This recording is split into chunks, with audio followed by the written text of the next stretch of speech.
వైజాగ్ సౌత్కు సంబంధించి చాలామంది ముస్లిం నాయకులు నా దగ్గరికి అంతకుముందు కూడా వచ్చినారు. వారందరి ఇబ్బందులు కష్టాలు తెలుసు. మనస్ఫూర్తిగా సాదిక్ గారి సమక్షంలో చెప్తా ఉన్నాను. ఇక్కడికి వచ్చిన ఆడపడుచులకి, పెద్ద తల్లులకి, అక్క చెల్లెలందరికీ కూడా పేరు పేరున చెప్తున్నాను. యువతకి నేను మీకు అండగా నిలబడేవాడిని. నేను ఎక్కువ చెప్పదలుచుకోలేదు. భవిష్యత్తులో మీకు ఏం చేస్తాను వివరంగా చెప్తాను. వైజాగ్ వచ్చినప్పుడు మీరు ఒకసారికి జనసేనని నమ్మండి.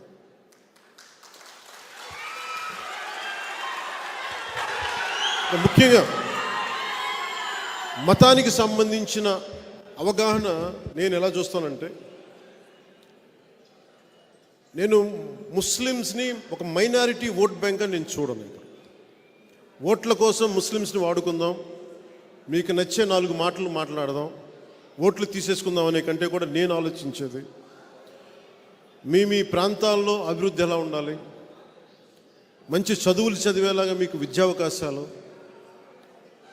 అలాగే మీరు విదేశాలకు వెళ్ళాలంటే మీకు ప్రభుత్వం నుంచి ఎలాంటి సహాయాలు రావాలి, ముస్లిం మహిళలకి, ఆడపడుచులకి ఎలాంటి అవసరాలు ఉన్నాయి, అవన్నీ మీతో మాట్లాడి తెలుసుకొని దానికి తగ్గట్టుగా కార్యక్రమాలు చేయటం, దానికి తగ్గట్టుగా పాలసీలు రూపొందించడం, ఇలాంటివన్నీ చేస్తాం. మీరు ఈ ఒక్క ఎలక్షను ఒక ప్రయత్నం చేసి చూడండి. మీరు సంపూర్ణంగా ఒక మనిషిని నమ్మాలి అని నేను అనుకోవట్లేదు. 2024 ఎలక్షన్లో మీరు అందరినీ చూశారు, వైసీపీని చూశారు, వైసీపీని చూశారు.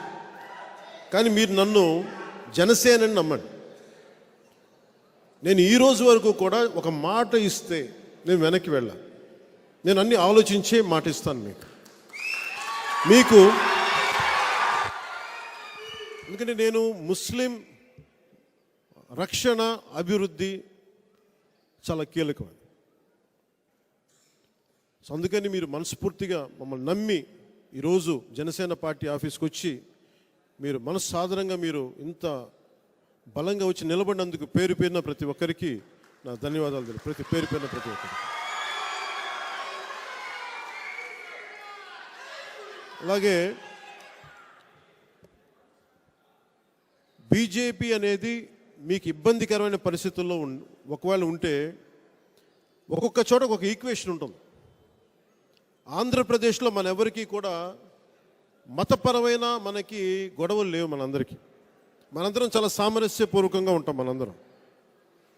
అందుకని ప్రత్యేకించి బీజేపీ ఉంటే మన ఓట్లు వేయరని రేపు పొద్దున సాదిక్ గారు మీకు కూడా ఈ ఇబ్బందులు ఉంటాయి. ఒకటే మాట చెప్పండి మన సమాజానికి అందరికీ, మనకి అన్యాయం జరిగితే పవన్ కళ్యాణ్ జనసేన మన వైపే ఉంటాడు తప్ప ఇంకోవైపు ఉండడం చెప్పండి. మనస్ఫూర్తిగా మీకు ఆ మాట ఇస్తున్నాను.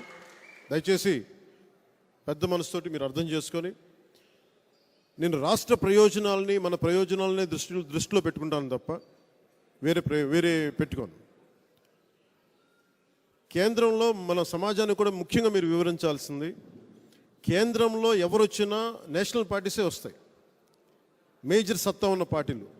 మనకి ఇష్టం ఉన్నా లేకపోయినా ఎవరితో ఒకరితోనే కలవాలి. నేను ఉన్న పరిస్థితుల్లో, మన రాష్ట్ర విభజన పరిస్థితుల్లో నేను భారతీయ జనతా పార్టీ పక్షం వహించాను. ఎవరికి కూడా రాజ్యాంగ పరిధిలో వాళ్ళు ఎవరైనా సరే రాజ్యాంగ పరిధికి లోబడే పనిచేయాలి. అది భారతీయ జనతా పార్టీ కావచ్చు, ఏ పార్టీ అని కావచ్చు. సో మేము తీసుకుంది భారతీయ జనతా పార్టీ అలయన్స్ తీసుకున్నాం. కానీ ఏ రోజైనా సరే మన రాష్ట్రంలో ఉన్న ముస్లిం సమాజానికి నష్టం వచ్చినప్పుడు మొట్టమొదటిగా గళమెత్తేది నేనే. అందుకని ఆ భరోసా ఇస్తున్నాను. మీరు దయచేసి నమ్మి మనస్ఫూర్తిగా పెద్ద మనసుతో నిలబడాలి. సాదిక్ గారి నాయకత్వాన్ని బలపరచండి. అలాగే మీరు భవిష్యత్తులో రాష్ట్రానికి చాలా కీలకమైన నాయకులు ఎదగాలని మనస్ఫూర్తి కోరుకుంటున్నాను. అలా గరికపాటి వెంకట్ గారికి కూడా విదేశాల నుంచి వచ్చి రాష్ట్ర ప్రయోజనాల కోసం ఇక్కడ నిలబడుతున్నందుకు మనస్ఫూర్తిగా చాలా చాలా ధన్యవాదాలు. ముఖ్యంగా ప్రకాశం జిల్లాకు సంబంధించి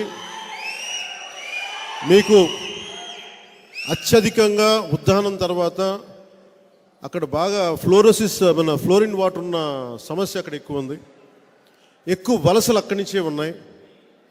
గనులు తవ్వుకెళ్ళిపోతున్నారు తప్ప ప్రకాశం జిల్లా నియోజకవర్గానికి ఏ ఒక్క నాయకులు పనిచేయట్లేదు. నేను ఒంగోలులో కొంతకాలం ఉన్నవాడిని, కనిగిరిలో కొంతకాలం ఉన్నవాడిని. కనిగిరి నుంచి కూడా నేను ఎందుకు వెళ్ళిపోయామంటే, మేము చిన్నప్పుడు అక్కడ ఫ్లోరోసిస్ ఉంటుంది, కాళ్ళు చేతులు వంకరపోతుందని చెప్పి మా నాన్న మమ్మల్ని తీసుకెళ్ళిపోయాడు అక్కడి నుంచి. ఆ రోజు నుంచి ఈ రోజు వరకు కూడా అక్కడ సమస్యలు అట్లాగే ఉన్నాయి.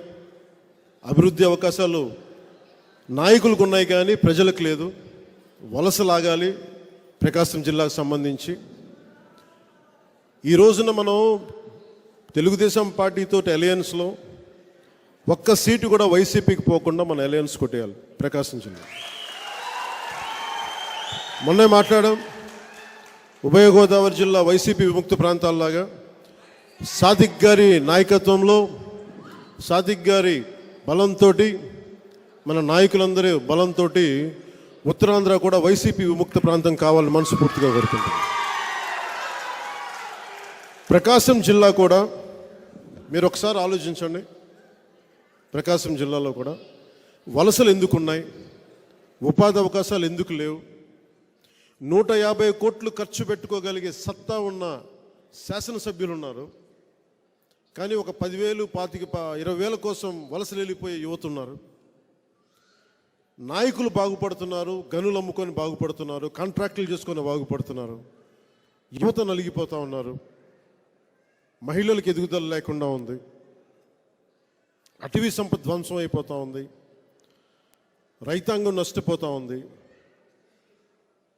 మీరు మన అలయన్స్ని కనుక మీరు మనస్ఫూర్తిగా ప్రకాశం జిల్లాలో మీరు నమ్ముతారని ఆశిస్తున్నాను, నమ్మితే మనస్ఫూర్తి అండగా నిలబడితే ప్రకాశం జిల్లాని ఇంకా వలసల బారిన పడకుండా, ఇంకెప్పటికీ కూడా ఈ ఫ్లోరోసిస్ బారిన పడకుండా సంపూర్ణ ఉద్యానం కోసం ఎలాగ కృషి చేస్తూ ఉన్నామో ప్రకాశం జిల్లా కోసం అలాగే కృషి చేస్తాం. ఏ నీటి సమస్య అయితే ఉందో, ఏ నిరుద్యోగం అయితే ఉందో, ఉపాధి అవకాశాల కోసం వలసలు వెళ్లకుండా నేను కోరుకుంటుంది ఈ అలయన్స్ ఒక దశాబ్ద కాలం పాటు ఉండాలి. కనీసం దశాబ్ద కాలం పాటు ఉంటే రాష్ట్ర విభజన జరిగిన తర్వాత జరిగిన నష్టాన్ని, ఆ తర్వాత వచ్చిన జగన్ గారి పాలనలో విధ్వంస ఆంధ్రప్రదేశ్ని రక్షించుకోవడం కనీసం ఒక దశాబ్దం పడుతుంది. అందుకే మనస్ఫూర్తిగా నా భవిష్యత్తు కోసం ఏం చేయట్లేదు, ఖచ్చితంగా మన ఆంధ్రప్రదేశ్ భవిష్యత్తు కోసం, రాష్ట్ర ప్రజల భవిష్యత్తు కోసం, మీ అందరి కోసం నిలబడతాను తెలియజేసుకుంటూ, సినిమా టికెట్లకి చీఫ్ సెక్రటరీస్ని, రెవెన్యూ అధికారులని సినిమా టికెట్ల కోసం వాడే విధానాలను మానేసి మీ కష్టాలకి చీఫ్ సెక్రటరీ వచ్చి పనిచేసేలా అలాంటి ప్రభుత్వాన్ని స్థాపిస్తామని మీ అందరికీ తెలియజేసుకుంటూ, పెద్ద మనసుతోటి వచ్చిన అన్ని మూల నుంచి వచ్చిన ముఖ్యంగా ముస్లిం మా ఆడపడుచులకి, మా అక్క చెల్లులకి, ప్రతి ఒక్కరికి పేరు పేరున ధన్యవాదాలు. ముస్లిం పెద్దలకి పేరు పేరున ప్రతి ఒక్కరికి నా హృదయపూర్వక ధన్యవాదాలు. సాదిక్ గారికి ఇంకొక మారు ధన్యవాదాలు తెలుపుకుంటూ, మా ఉత్తరాంధ్ర జిల్లా నాయకులకి కోన తాతారావు గారికి, పంచకల రమేష్ గారికి కూడా మనస్ఫూర్తిగా నా హృదయపూర్వక ధన్యవాదాలు తెలుపుకుంటున్నాను. అలాగే దర్శి నియోజకవర్గంలో ఈరోజున గరికిపాటి వెంకట్ గారికి కూడా మీరు పార్టీ బలం కోసం పనిచేయండి, పార్టీ బలం కోసం పనిచేయండి, బలోపేతం చేయడం కోసం పనిచేయండి. నేను దశాబ్ద కాలంగా ఏం ఆశించకుండా పనిచేస్తున్నాను. పల్లం ఉన్న చోటకే నీరు వస్తుంది, మనం పని చేసుకుంటూ వెళ్తే గుర్తింపు అదే వస్తుంది. అందుకని మనస్ఫూర్తిగా అందరూ దాటిన ఆ దారిని నడుస్తారని మనస్ఫూర్తిగా ఆకాంక్షిస్తూ, ప్రతి ఒక్కరికి పేరు పేరున ధన్యవాదాలు తెలుపుకుంటూ, మీ అందరికీ ఇంకొక మారు జనసేన పార్టీలోకి మనస్ఫూర్తిగా మీకు ఆహ్వానం పలుకుతూ మీ అందరికీ ధన్యవాదాలు తెలుపుకుంటాను. జై జనసేన, జై హింద్.